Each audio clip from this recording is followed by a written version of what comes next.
Hi friends, we're reading Charlotte's Web and we're on page 168 if you want to follow along. Wilbur was desperate. The people were coming and the rat was failing him. Suddenly he remembered Templeton's fondness for food. "Templeton," he said, "I will make you a solemn promise. Get Charlotte's egg sack for me, and from now on I will let you eat first when Lurvy slops me.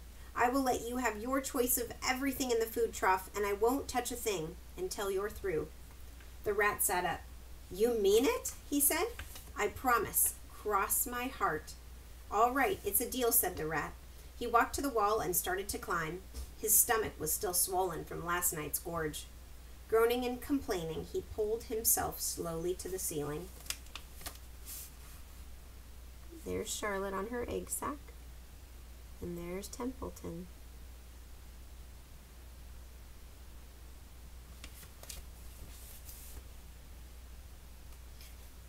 He crept along until he reached the egg sack. Charlotte moved aside for him.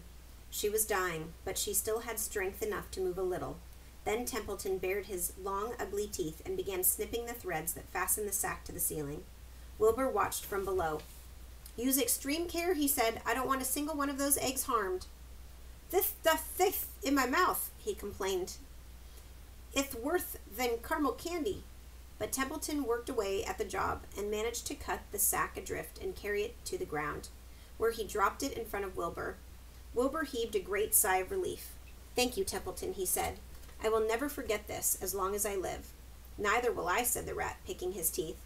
"I feel as though I've eaten a spool of thread." "Well, home we go." Templeton crept into the crate and buried himself in the straw. He got out of sight just in time. Lurvy and John Arable and Mr. Zuckerman came along at that moment, followed by Mrs. Arable and Mrs. Zuckerman and Avery and Fern. Wilbur had already decided how he would carry the egg sack. There was only one way possible. He carefully took the little bundle in his mouth and held it there on top of his tongue. He remembered what Charlotte had told him, that the sack was waterproof and strong. It felt funny on his tongue and made him drool a bit. And of course he couldn't say anything, but as he was being shoved into the crate, he looked up at Charlotte and gave her a wink. She knew he was saying goodbye in the only way that he could, and she knew her children were safe. "Goodbye," she whispered, and then she summoned all her strength and waved one of her front legs at him. She never moved again. Next day, as the Ferris wheel was being taken apart and the racehorses were being loaded into vans and the entertainers were packing up their belongings and driving away in their trailers, Charlotte died. The fairgrounds were soon deserted. The sheds and buildings were empty and forlorn, and the inland was littered with bottles and trash. Nobody of the hundreds of people that had visited the fair knew that a gray spider had played the most important part of all, and no one was with her when she died. We're going to start the next chapter, chapter 22, A Warm Wind. And so Wilbur came home to his beloved manure pile in the barn cellar. His was a strange homecoming. Around his neck he wore a medal of honor, and in his mouth he held a sack of spider's eggs. There is no place like home, Wilbur thought, as he placed Charlotte's 514 unborn children carefully in a safe corner. The barn smelled good. His friends, the sheep and the geese, were glad to see him back. The geese gave him a noisy welcome. Congratulations, they cried. "Nice work." Mr. Zuckerman took the medal from Wilbur's neck and hung it on a nail over the pig pen, where visitors could examine it. Wilbur himself could look at it whenever he wanted to. In the days that followed, he was very happy.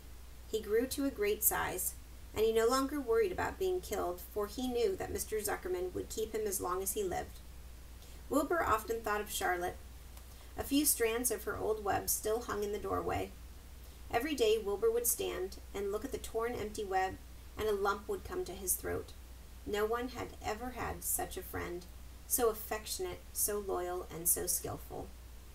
The autumn days grew shorter. Lurvy brought the squashes and pumpkins in from the garden and piled them on the barn floor where they wouldn't get nipped on frosty nights. The maples and birches turned bright colors, and the wind shook them, and they dropped their leaves one by one to the ground. Under the wild apple trees in the pasture, The red little apples lay thick on the ground, and the sheep gnawed them, and the geese gnawed them, and the foxes came in the night and sniffed them. One evening, just before Christmas, snow began falling. It covered the house and the barn and the fields and woods. Wilbur had never seen snow before. When morning came, he went out and plowed the drifts in the yard just for the fun of it. Fern and Avery arrived, dragging a sled. They coasted down the lane and out onto the frozen pond in the pasture. "Coasting is the most fun there is," said Avery. "The most fun there is," retorted Fern, "is when the Ferris wheel stops and Henry and I are in the top car. And Henry makes the car swing and we can see everything for miles and miles and miles." "Goodness, are you still thinking about that Ferris wheel?" said Avery in disgust. "The fair was weeks and weeks ago." "I think about it all the time," said Fern, picking the snow from her ear. After Christmas, the thermometer dropped to 10 below zero, and cold settled on the world. The pasture was bleak and frozen, and the cows stayed in the barn all the time now, except on sunny mornings, and when they went out and stood in the barnyard in the lee of the straw pile. The sheep stayed near the barn, too, for protection. When they were thirsty, they ate snow. The geese hung around the barnyard the way boys hang around a drugstore, and Mr. Zuckerman fed them corn and turnips to keep them cheerful. "Many, many, many thanks," they always said when they saw food coming. Templeton moved indoors when winter came. His ratty home under the pig trough was too chilly, so he fixed himself a cozy nest in the barn behind the grain bins. He lined it with bits of dirty newspapers and rags, and whenever he found a trinket or a keepsake, he carried it home and stored it there. He continued to visit Wilbur 3 times a day, at exactly mealtime. And Wilbur kept the promise he had made. Wilbur let the rat eat first. Then, when Templeton couldn't hold another mouthful, Wilbur would eat. As a result of overeating, Templeton grew bigger and fatter than any rat you ever saw. He was gigantic. He was as big as a young woodchuck. Can you see Templeton?